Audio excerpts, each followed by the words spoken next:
Apocalipse capítulo 2, de 1 a 7.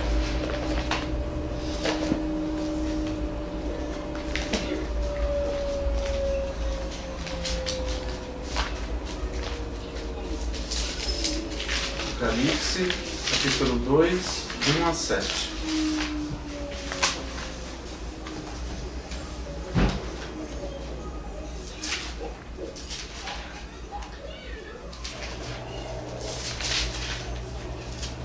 Escrito: Ao anjo da igreja em Éfeso, escreve: Estas coisas diz aquele que conserva na mão direita as 7 estrelas, e que anda no meio dos 7 candeeiros de ouro. Eu conheço as tuas obras, assim o teu labor, como a tua perseverança, e que não podes suportar homens maus, e que puseste à prova os que a si mesmos se declaram apóstolos e não são, e os achaste mentirosos. E tem perseverança, e suportastes provas por causa do meu nome, e não te deixaste esmorecer. Tenho, porém, contra ti que abandonaste o teu primeiro amor. Lembra-te, pois, de onde caíste, arrepende-te e volta à prática das primeiras obras. E se não venho a ti, moverei do seu lugar o teu candeeiro, caso não te arrependas. Tens, contudo, o teu favor que odeias as obras dos nicolaítas, os quais eu também odeio. Quem tem ouvidos, ouça o que o Espírito diz às igrejas. Ao vencedor, dar-lhe-ei que se alimente da árvore da vida, que se encontra no paraíso de Deus. Amém? O Senhor Jesus, ele fala para uma igreja, a igreja de Éfeso, que era uma igreja, era um local, Éfeso era uma cidade muito importante. Era uma cidade que para os romanos era uma cidade que fazia a união da Europa com a Ásia. Era uma cidade muito grande, tinha em média mais ou menos de 250 a 500 mil pessoas. E lá, Paulo ele já tinha avistado que era um local onde ele deveria evangelizar. Então a segunda viagem que ele fez, ele foi para lá. E nisso ele já preparou Áquila e Priscila para estarem à frente nesse local, e até mesmo para fazer suporte aos ensinamentos de Apolo. Que Apolo era um homem muito eloquente, mas ele não tinha um conhecimento grande das Escrituras. E aí ele tem esse cuidado de pegar esses dois missionários e juntá-los para que a palavra fosse firmada nos corações deles.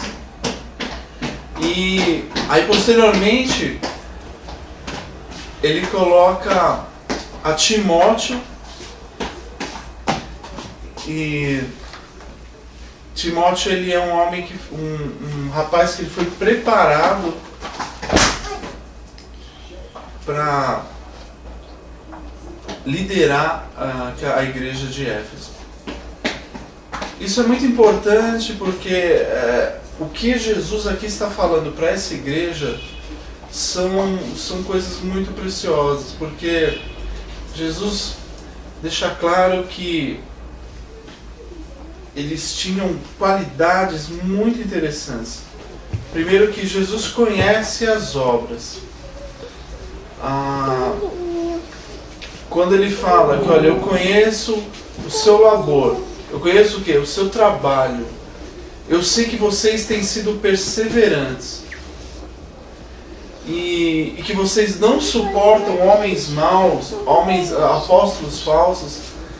É muito interessante, porque Jesus está reconhecendo o trabalho que eles têm, né? Não só o trabalho, mas a perseverança, porque eles são perseguidos. Eles estão, para se ter ideia, Éfeso, além de tudo que eu disse, lá era a base central, a base mesmo da adoração da deusa chamada Diana.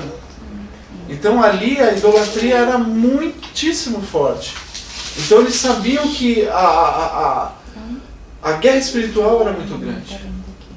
Então Jesus sabe todas essas coisas. Mas passando essas questões, que quando a gente vê é uma igreja muito solidificada, é uma igreja muito forte, é uma igreja que ela experimentou muitas coisas. Ela experimentou o que é perseverar, ela experimentou o que é abraçar o Evangelho e não negar a fé, e ela experimentou guardar o que é verdadeiro e se afastar de heresias. Então era uma igreja que, aos olhos de qualquer um, era uma igreja ideal, né? Mas o único que conhece os nossos corações, ele foi ao profundo e disse assim: eu conheço vocês, mas eu tenho uma coisa contra vocês, que vocês abandonaram, se esqueceram do primeiro amor. Alguém leia para mim o que está escrito lá em Efésios,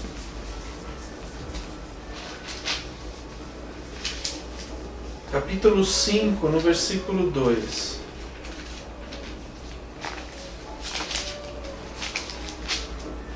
Efésios 5, 2.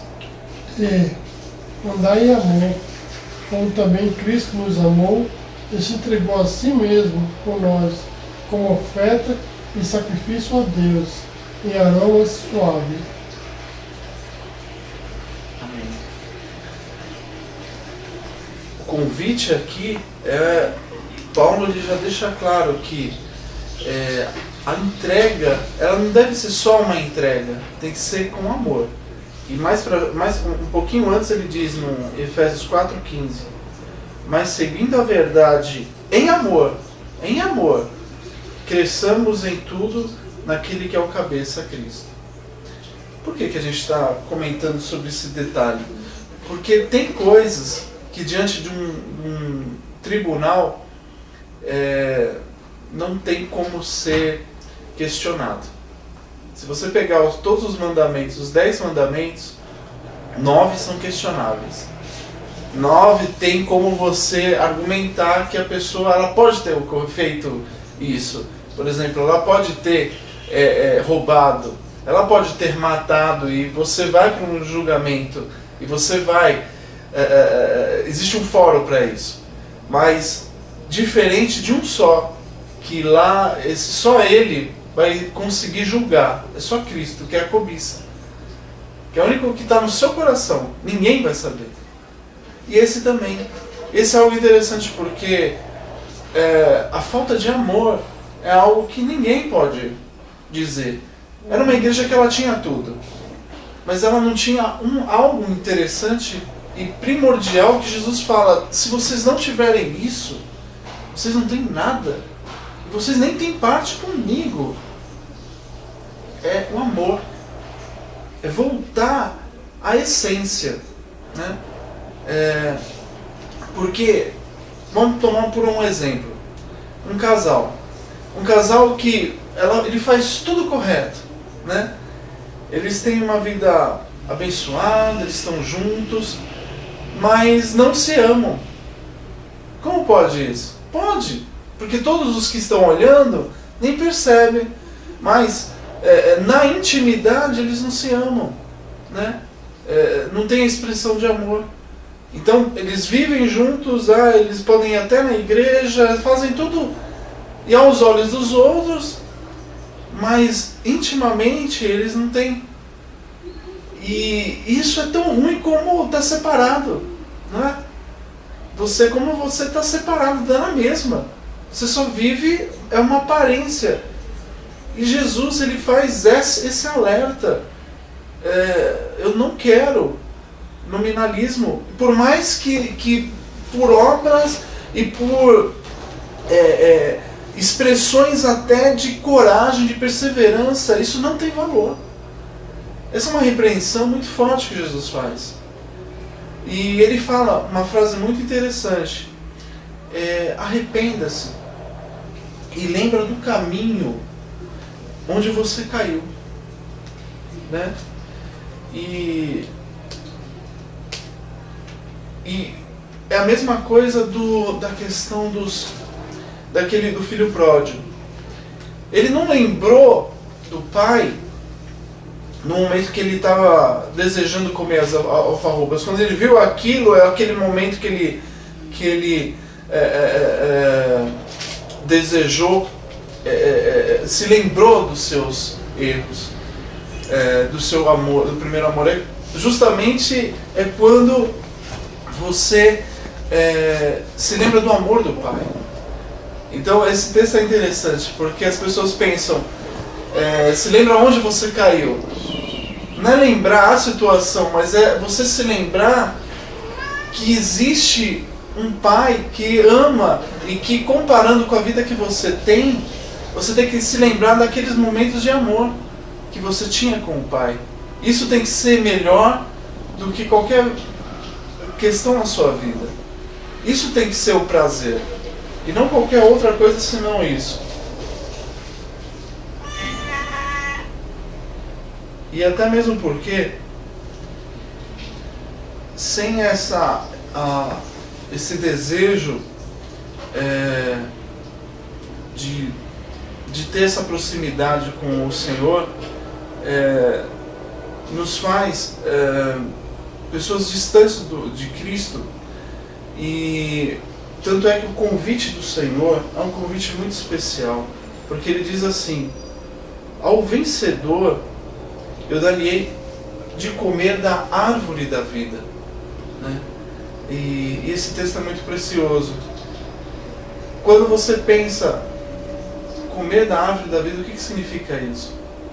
Significa aquela preciosidade que Adão tinha, de ao final de cada dia no Éden conversar com o Senhor.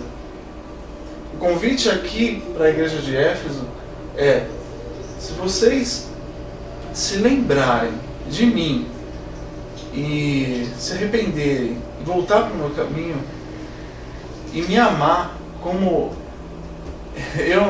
eu te amo, eu dar-te-ei o prazer da minha comunhão. Eu vou te dar o prazer da minha comunhão. Como isso é precioso. É o dia a dia que Adão tinha da conversa com o Pai. Ele dá esse privilégio para a igreja de Éfeso e para nós.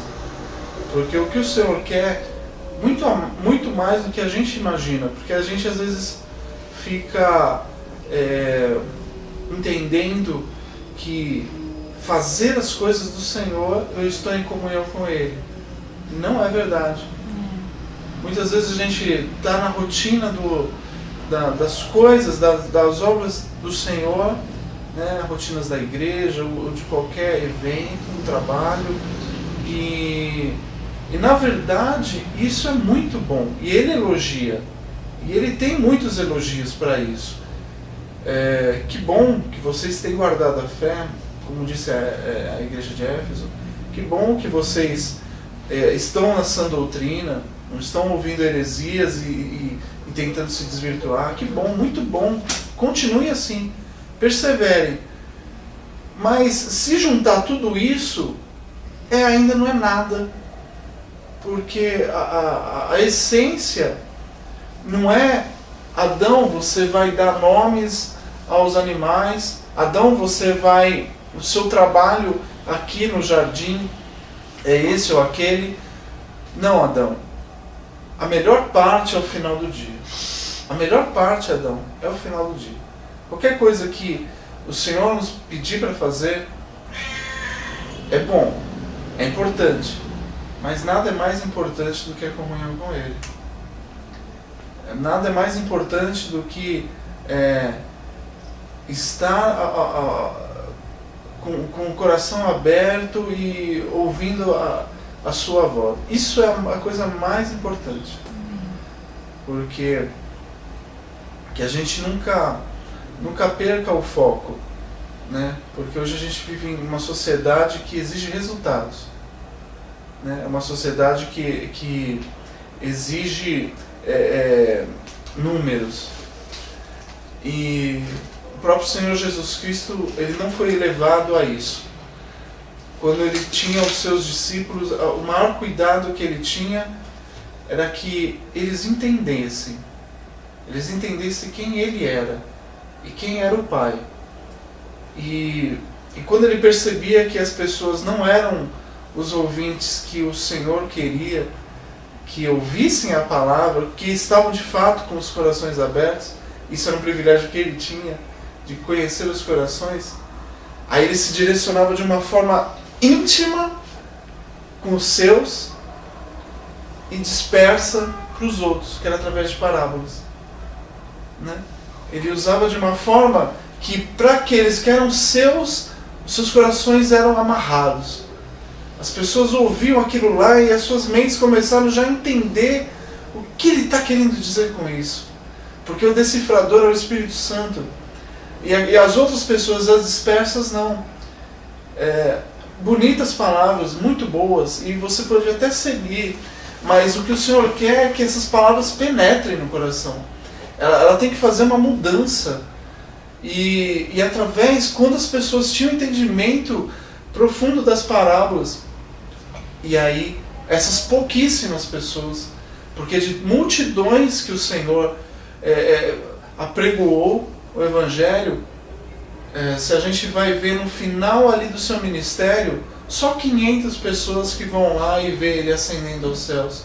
E se a gente vai lembrar bem, ele alimentou milhares de pessoas. Só em uma situação. Então imagina quanto que ele não pregou.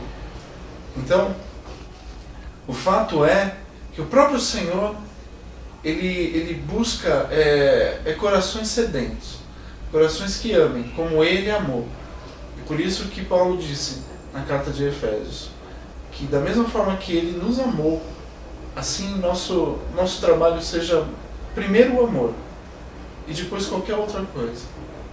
Primeiro, amar as pessoas como ele amou.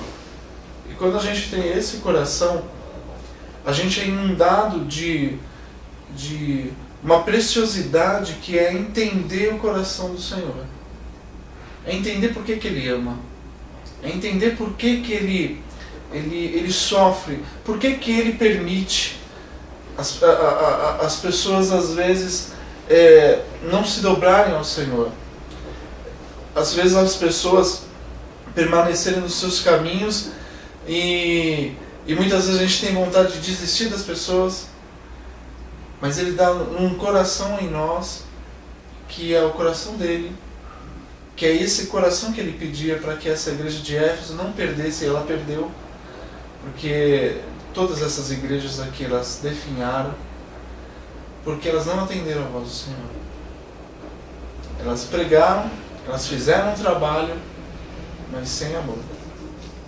Que nosso coração esteja no amor do Senhor. Amém? Amém. Amém. Deus abençoe.